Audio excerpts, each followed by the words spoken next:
everyone. In the recording today, I say that we're going to be doing the first 2 matches of the round of 8 because it's not enough for just 1 match. I thought I had all 4 of them. I don't. I only have the first series. It's Shine and Stork. So enjoy that. I'll be back with the semifinals tomorrow. And of course, make sure to like, subscribe, do all those things.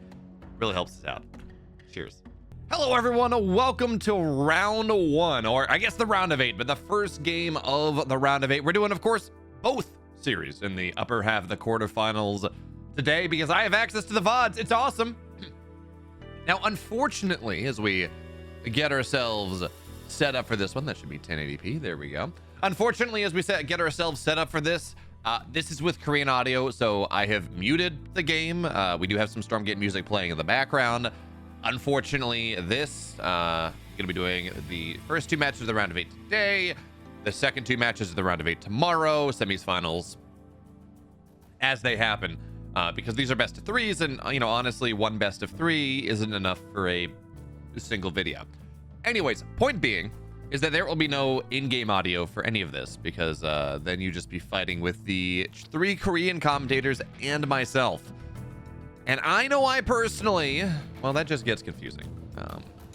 You know, maybe I can just be accused of liking to hear myself talk over anything else, but you know, we'll see how it goes. For now, though, of course, this is going to be Stork. This is going to be Shine. Stork, the all-time, or I don't know if I can say all-time great Brood War Protoss, but one of the greatest. That is for daggone sure, and Shine as well, playing Infernals here. They're going to pick Lost Hope for map 1, which is kind of surprising to me, to be totally honest. I'm assuming this is Shine's map pick. Lost Hope is not a map that Celestial players like at all. Mainly because there are just a couple spawns that they feel makes them lose the game immediately. Now, whether that's true or not, that's up to debate a little bit, but certainly the Celestial players say, look, okay, so if the Infernal spawns upper right and I'm bottom right, game's over. Kind of, if there's any vertical spawn, game's kind of over because you get access to this speed camp so quickly and you just do not have time to defend as well as you would like at all. So that's what Stork's going to have to run into in this game. Number 1, Sovereign's Watch. That's got to get popped early. And what this means is not only Sovereign's Watch is very useful to creep, as we can see the health camps going down, but by a couple fiends running in and causing some interference and making some, just distracting some of the damage for a little bit, it does mean the Sovereign's Watch, instead of getting 5 of the 6 slimes, it's going to get 4 out of 6. A little bit less money. And, you know, how much is that going to matter? I don't know. For now, you know, the second problem as we run into this is a second Sovereign's Watch gets dropped, but it's on a low building.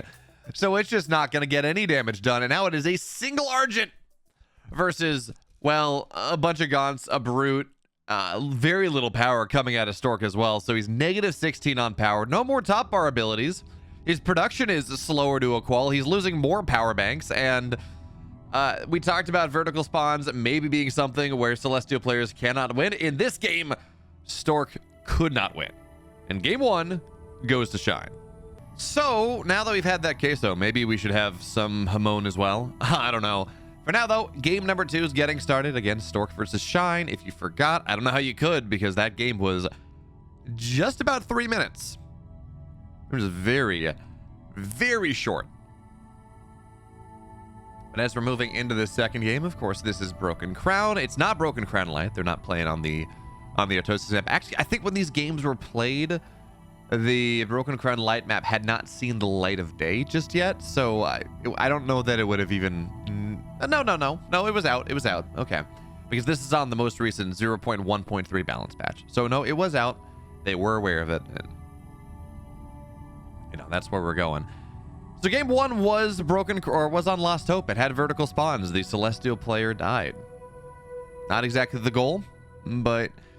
And it's kind of a shame as well, because Stork, one of the things that he is famous for in StarCraft Brood War, one of the things that he really... that he made a name for is the Forge Fast Expand, is going and figuring out how to play greedy against Zerg in a way that really was not seen as possible before. So I had vague hopes that maybe he'd figure something out, but honestly, the game is just too new, and I don't know how much he's been playing before he started drilling and grinding this game. is we will see over the course of this round of 8, the round of 4, into the grand finals, we will see things that if you're used to watching the Alpha Navigators Cup or Stormgate Sundays or things of that nature, you have gotten used to a particular way these players are playing. Not really spending a lot of overcharge past the early game because promotion's more viable. Never using the sensor drone. It's at very specific circumstances. Spending all of your power on things that are either surges to make your production better, Sovereign's Watches, or the top bar ability that goes and just captures a creep camp. Very little scan, for example. That's a lot of power that is not something that otherwise that's used better elsewhere, even if it does give you a little bit of scanning. So compositionally, things are going to be maybe a little bit different as well, and this is due to the fact that these players, these are Afrika StarCraft League players, or I guess Soup StarCraft League players now, SSL players, that were invited to go play in this Stormgate event, and that means that they have not been playing. Some of them may have. I know Scan's been actually grinding the ladder quite a bit, but he didn't make the playoffs. I know Scan, for example, has been playing, but in general, I don't know how much each of these players have been grinding, and certainly they haven't been, playing the 700 games that JXP123 has played since early access, or whatever it is. They're not grinding customs like a laser is. And that means that their idea of the meta is going to be a little bit different. This is a 3 collection array opening, but, well, Stork was just not ready for the army moving in from the left side. Didn't really think to check the tree line, which means that, well, now he's lost his main base, at least lost a third of his economy, and he's going to lose more than that because we're looking at 5 Argents. That is a link node. It's not a strike node. It's not a blast node. It is not static defense. It's just gives you your power. Gives you your power field just a little bit more, or your cascade field just a tiny bit more. But that is really not all that useful. Now, to be fair, this is getting into a reasonable amount of Argents, and this army from the Infernal player is not that strong. So this actually should get defended. I don't think there's Ritual Chamber done. It does not look like anything. It doesn't look like Infest is going down on anything, and now the strike node is done. So, well, Shine got aggressive. He found value. He's gonna keep the Hexen alive, but he killed the main base, and he killed some of these Argents. Would he love to get some of his army out? Absolutely. He would. The ideal dream is to not go and lose everything, is to not lose your entire army. But I think in the balance of things, he's going to say that is reasonably useful, although he could have just run away. That's the fun part. He could have just run back through the trees that he had opened up and just said, okay, well, you know what? You're not going to catch me.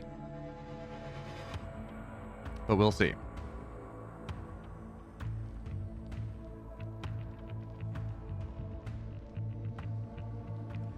So for now, it's a 2-base Celestial, Infernal, only just barely getting his natural. And because we did see Shine get so aggressive on the map, what this has meant is that, well, he's not gonna really have the map control as he might otherwise have had, which seems oxymoronic, right? He was active on the map, so he does not have map control.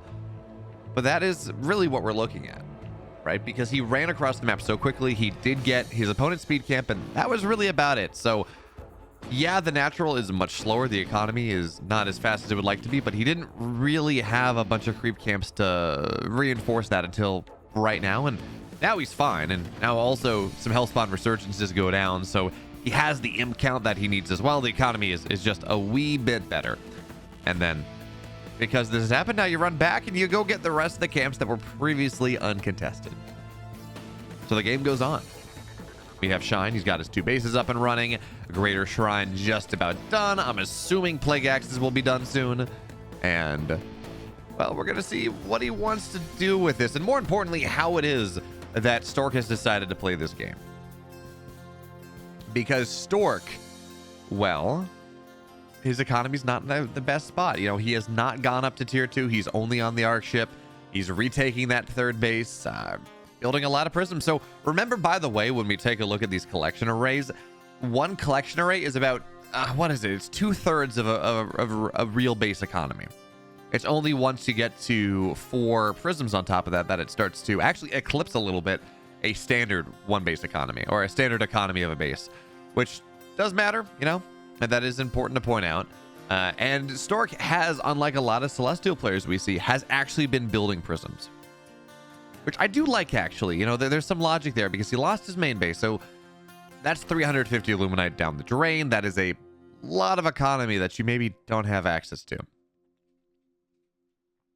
So what do? Do you go and you build a Morph Core and spend 350 Illuminite in total to go rebuild the base? Or do you build a bunch of prisms at a lot cheaper cost and slowly start to amp your economy up? You know, it's not going to be at the top end. It's only going to be about 1/3 as useful as a full top end economy, but you can buy it in fits and starts, and that actually, well, that's a reasonable, I think that's a reasonable trade. So now the third base, or again the main base, is taken out once again. We got 3 creation chambers existing, and the big thing that I'm looking at, I was going to say, is that there does not appear to be a lot of tech. Now there is. We do have bonus range, bonus regen coming, or excuse me, how'd they change that around? Yeah, so it's bonus base energy and then bonus energy regen. Photocapacitors coming out from these Argents, so they're going to be able to take a more prolonged fight than they might otherwise have been able to do, which is useful. Now, can they beat down a bunch of Weavers? Questionable. Weavers are light units. They do bonus damage, or Argents do bonus damage for... Oh, we have a scanner. Oh, they're so cute. I don't know how much this is. I don't think this does much for us here, but I love scanners. A, conceptually, they're kind of cool. B, they're just so cute. Oh, I love them. Now, what I don't love, if I'm a Snow fan, is the prospect of defending this. Yes, you're in your own happy base. That is something worth talking about. And Stork is doing a great job playing around playing around with these scanners as very active observers. Very active observers, so they can play around a little bit, give you vision. Stork certainly has the APM to play around with that. I just worry that the tech of this army is not enough to... If you had a bunch of Kree, I'd be happier. You know, something that does splash damage, that handles the light units well enough.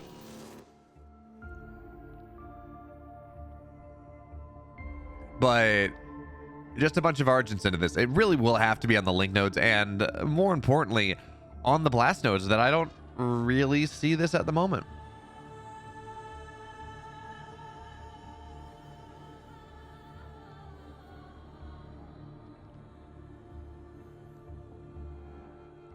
So this really just does feel like posturing.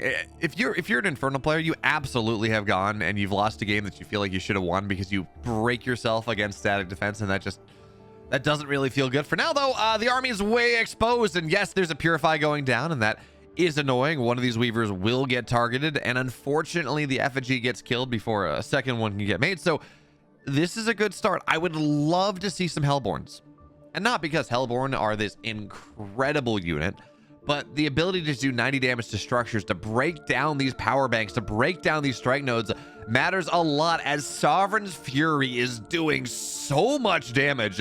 The Kree as well in the front lines, they're not getting dodged away from once they start to explode, so they're doing the damage of impact and then the damage of death as well, which matters quite a bit. And the supply count is equalizing. It's not perfect, not just yet.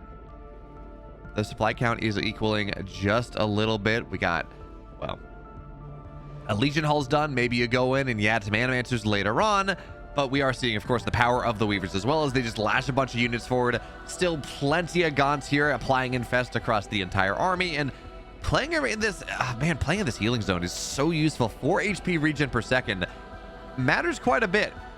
It makes it a lot harder for this damage to stick, even as the damage is not sticking. Or is sticking, excuse me, against the Celestials. Yeah, technically the Arc ship, the Arc station can go regenerate some, but not really enough. And now that the effigies drop back just a little bit more, you have that Infest being applied across everything. And, oh, this is kind of the death knell. We got a Shadow Cleft done. Double Twilight Spire done. Tons of Spriggans getting made. And there's just not a lot of anti-air. Sovereign Watch get popped in the main base, which means you're back down at 0 energy, and or 0 power, excuse me. And now with a bunch of gaunts in the main base, Spriggans as well, this is going to be a ton of economy. Spriggans are just going to shut this economy down. What are we looking at? Like 8 Spriggans versus heavy units? That's just not going to work out, which means the main base has to be defended, which means the third base is going to get taken down. And at this point, this is just a horrible position for Stork to find his way into. He's trying to defend, but it's not going to work out. And Shine is going to take the 2-0.